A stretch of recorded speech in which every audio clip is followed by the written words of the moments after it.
여러분들 아파트 가격의 거품이 얼마나 있을 거라고 생각하십니까? 그 거품을 우리가 계산할 수 있는 방법은 없습니다. 계산할 수 있는 어떤 이론은 없어요. 이론은 없는데 우리가 이 정도는 거품이 있지 않을까라고 이렇게 추측을 할 수가 있습니다.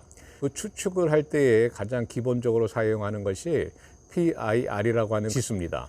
가구 소득 대비 주택 가격을 이야기하는 겁니다. 여러분들 이런 이야기 들어봤을 겁니다. 젊은 친구들이 20년 동안 한 푼도 쓰지 않고 모아야 집을 살 수 있다. 30년 동안 한 푼도 쓰지 않고 모아야 집을 살 수 있다. 이런 이야기 들어보셨죠?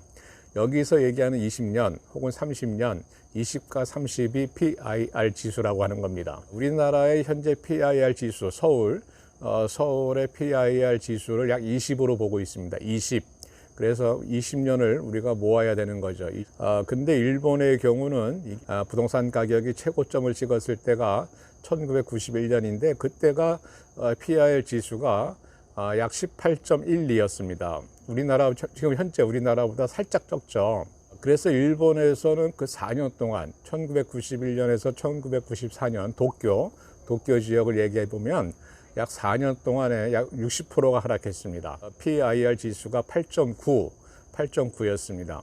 물론 이것은 평균을 얘기한 겁니다. 그래서 어느 지역은 약 90%까지 폭락을 했습니다. 우리가 10억이라 이렇게 얘기하면은 9억이 하락한 겁니다. 그래서 10억짜리 아파트가 1억이 되었다 이렇게 이해할 수가 있습니다.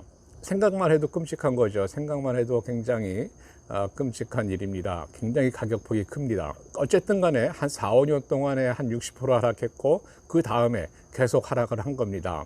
이 하락이 얼마나 유지됐냐? 10년 혹은 15년, 20년 이렇게 이야기를 합니다. 그래서 잃어버린 10년, 잃어버린 20년 이렇게 이야기하는 겁니다. 하락을 했다가 그죠? 하락의 바닥을 찍고 반등을 했습니다. 반등을 한 것이 현재 약 50% 수준입니다.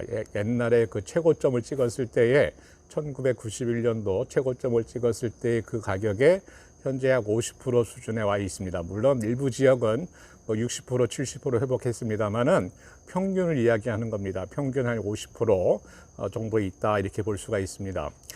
그러면 결국은 일본에서의 그 거품, 그죠? 거품은 약 50%가 거품이었다. 우리 이렇게 이야기할 수가 있는 거죠.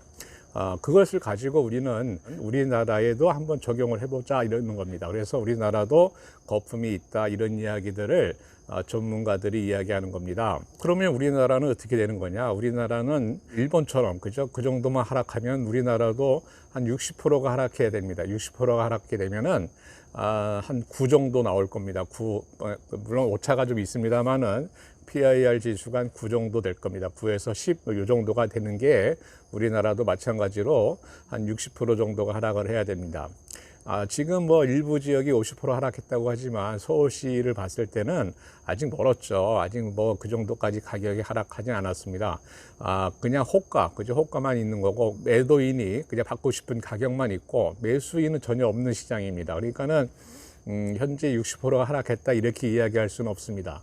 거래가 많아야 되죠. 60% 떨어진 가격에서 거래가 나와야 됩니다. 근데 아직 거래가 나오지 않기 때문에 이게 가격이 하락했다 이렇게 이야기할 수가 없습니다. 어떤 사람들은 이 PIR이 5 이상이 되면 거품이 있다 혹은 10 이상이 있으면 거품이 있다 이런 이야기들 합니다. 근데 PIR이라고 하는 것은 워낙 그냥 우리가 하는 얘기지 이것이 정확한 건 아닙니다. 왜냐하면은 직업군, 지역, 그리고 도시에 따라 다르고 그래서 이 PIR을 그냥 맹신하기는 어렵습니다. 굉장히 맹신하는 것은 오류에 빠집니다. 오류에 빠질 수도 있음에도 불구하고 우리가 왜 PIR 지수를 사용하냐? 우리가 추측을 해보는 거죠. 거품을 알 수가 없기 때문에 그런 겁니다.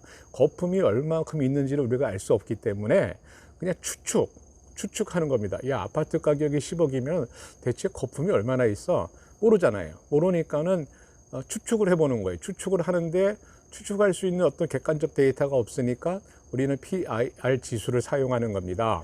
그래서 PIR 지수를 사용해보고 외국의 사례를 보니까 이렇게 빠졌구나. 그렇다면 우리나라도 이 정도는 거품이 있는 거 아니냐 이렇게 생각하고 추측할 수 있다 이거죠. 그것이 합리적인 생각이죠. 그러니까 우리나라도 마찬가지로 50에서 60%가 가격 거품이 있다 이렇게 예측을 할 수가 있는 거죠.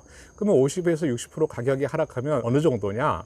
그것이 2015년도 가격입니다. 이 PIR 지수로 봤을 때 적정한 가격이 되는 거죠.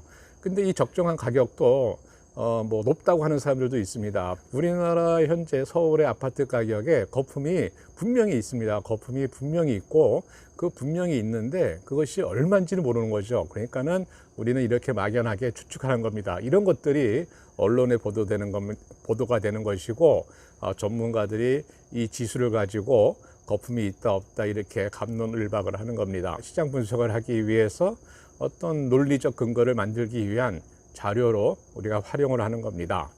자, 우리나라에 거품 있습니까? 없습니까? 거품 있습니다.